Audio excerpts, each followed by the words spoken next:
السلام علیکم ورحمۃ اللہ وبرکاتہ۔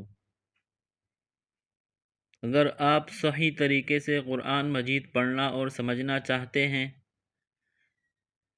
تو ہمارے چینل کو سبسکرائب کر لیں۔ شکریہ۔ سبق شروع کرتے ہیں، لیکن اس سے پہلے 2 سبق جو گزر چکے آپ حضرات وہ دیکھ لیں تاکہ آگے چل کر آپ کے لیے آسانی ہو۔ آج کا سبق تختی نمبر 3۔ یہ جو حروف آپ کو اسکرین پر نظر آ رہے ہیں ان کو حروف مقطعات کہا جاتا ہے۔ قرآن پاک میں سورتوں کے شروع میں یہ الفاظ ذکر ہوئے ہیں، جیسے الف لام میم، الف لام میم صاد، یاسین۔ ان حروف مقطعات کے بارے میں یہ حقیقت ہے کہ ان کا مفہوم اور علم و ترجمہ اللہ کی ذات کو معلوم ہے۔ بعض حضرات کہتے ہیں کہ یہ اللہ اور آپ صلی اللہ علیہ وسلم کے درمیان راز ہے۔ اس تختی میں 3 اعراب استعمال ہوئے ہیں، ان کو سمجھ لیں تاکہ سبق سمجھنے میں آسانی ہو۔ ایک ہے مد اور دوسرا ہے شد، اور تیسرے نمبر پر کڑا زبر یا کڑی زبر کہا جائے۔ اب مد کسے کہتے ہیں؟ یہ جو اسکرین پر آپ کے سامنے نظر آ رہا ہے، یہ الف لام میم کے اوپر کالا نشان جو بنا ہوا ہے اس کو مد کہا جاتا ہے۔ اور یہ جو پنک کلر کا میم بنا ہوا ہے اس کے اوپر جو 3 دندانوں والی شکل بنی ہوئی ہے اس کو شد کہتے ہیں۔ اور آگے جو یہ تیسرے نمبر پر را کے اوپر ایک ڈنڈی سی چھوٹی سی بنی ہوئی ہے، اس کو کڑا زبر یا کڑی زبر کہا جاتا ہے۔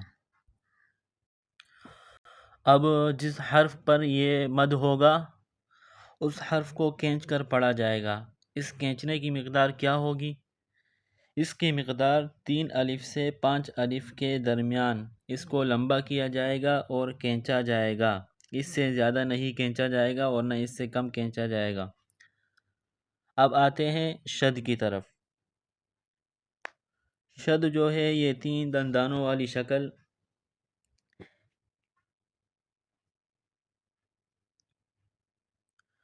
اس کو پڑھتے وقت ناک میں ایک آواز پیدا کی جائے گی،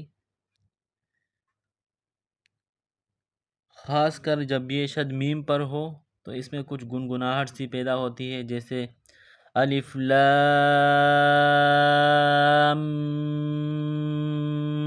میم، یہ گنگناہٹ سی پیدا ہو جاتی ہے اس میں۔ اور یہ جو کڑا زبر یا کڑی زبر ہے اس کی مقدار کیا ہے؟ اس کی مقدار جو ہے 1 الف کے برابر اس کو کھینچ کر پڑھا جائے گا، 1 الف سے زیادہ نہیں کھینچا جائے گا، جیسے الف لام را۔ تو یہ حروف مقطعات مد کے ساتھ اس طرح پڑھا جائے گا۔ اس کو ذہن نشین کر لیں اور ان حروف کو یاد کر لیں تاکہ آگے جو اسباق آئیں گے ان میں آپ کے لیے آسانی ہو۔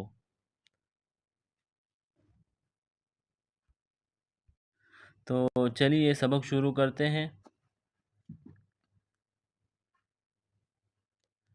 الف لام میم،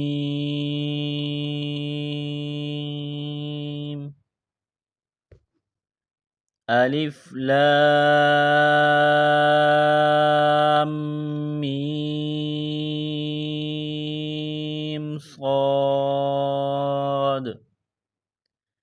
یہاں پر ایک اور بات ذہن نشین کر لیں کہ یہاں پر جتنے مد آئیں گے، جیسے یہ الف لام میم صاد یہاں پر ہے، تو ان مد کی کھینچائی میں برابری ہو کہ پہلے مد کو آپ نے 3 الف کے برابر کھینچ کر پڑھا تو دوسرے مد کو بھی 3 الف کے برابر کھینچ کر پڑھا جائے، اسی طرح تیسرے مد کو بھی 3 الف کے برابر کھینچ کر پڑھا جائے۔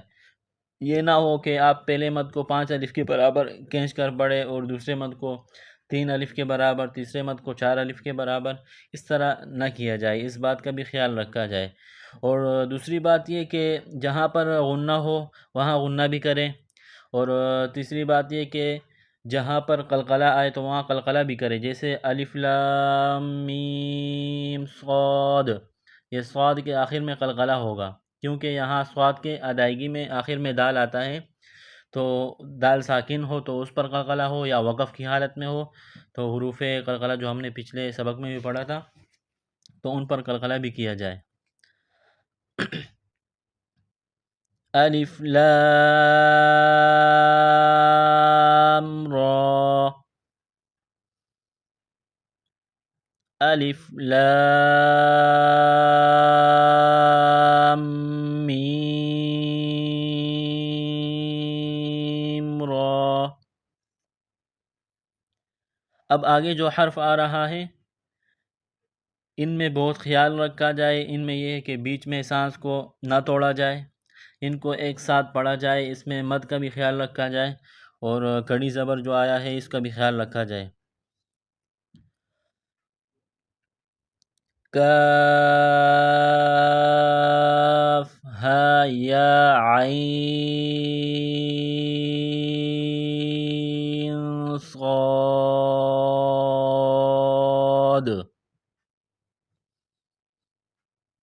طه طاسیم میم،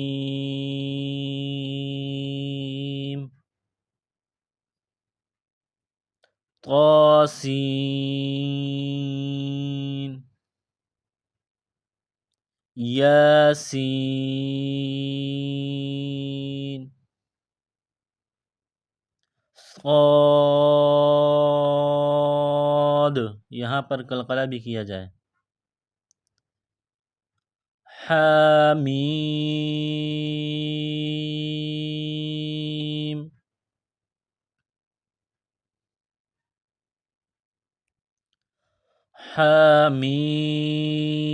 حامیم عین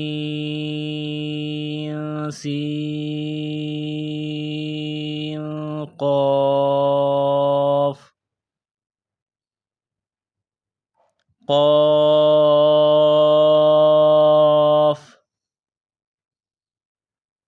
نون۔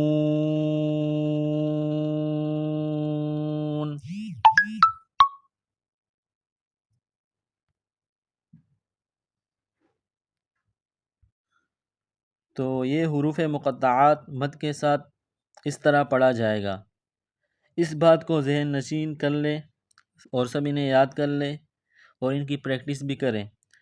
آگے جو اسباق آئے ان میں آپ کے لیے آسانی پیدا ہوگی، اگر آپ کو یہ مد کا اور شد کا اور کڑا زبر یا کڑی زبر اور یہ مد کو کس طرح کھینچنا ہے، کتنی مقدار میں کھینچنا ہے، ان سب کا علم ہو اور اس کے بارے میں معلومات ہو اور اس کے بارے میں آپ نے پریکٹس بھی کی ہو، اور اس باتوں کو آپ نے ذہن نشین بھی کر لیا ہو، تو آگے چل کر جو اسباق آئیں گے اس میں آپ کے لیے بہت ہی آسانی ہوگی۔